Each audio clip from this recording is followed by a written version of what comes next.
waxaa jira dad badan oo ku murma midabka calanka Soomaaliya iyagoo soo bandhigayo midab aan ahayn kii saxda ah. Haddaba waa sidee midabka saxda ah ee calanka Soomaaliya oo sito?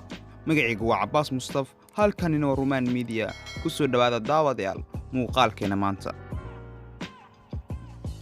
Inaad video aan like saarto oo naga caawin doona YouTube-keena dad badan gaarsiiyo. calanka Soomaaliya oo alifay Maxamed Cawaale Liibaan 12 Oktoobar 1944 midabkiisa saxda ah calanka si kala duwan ay u arkaan calanka. Xitaa muwaadiniinta sumadda u yahay ayaa si qaldan u fahansan. Midda kale ee yaabka ah ayaa ah ciidanka difaacaya calanka Soomaaliya in asigoo aan ahayn midabka saxda ah oo garabka u saaran yahay. ciidanka tababarka loogu soo gabagabeeyay Turkiga waxay sitaan calanka Soomaaliya oo midabkiisa saxda aan sidan. markii aad Google weydiiso calanka Soomaaliya waxa ku soo bandhigaa asigoo sito midab aan ahayn midabkiisa saxda ah. xitaa waxa ku arkaysaa warbaahinta calanka oo adeegsanayo asigoo aan ahayn midabka saxda ah ee Soomaaliya sumadda u ah. ma jiro marka calan Google weydiiso soo baxayo asigoo aan sidan midabkiisa saxda ah.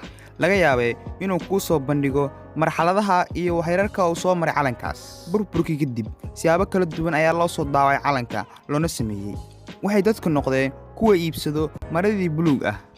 haddaba waa kee midabka saxda ah ee calanka Soomaaliya? midabka saxda ah wuxuu ku xusan yahay heesta loo qaaday.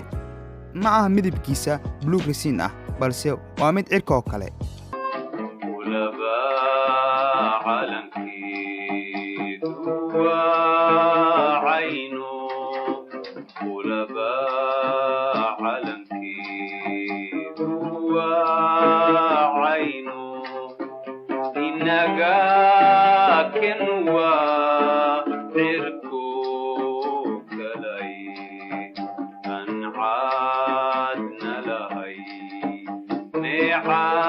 عاشقي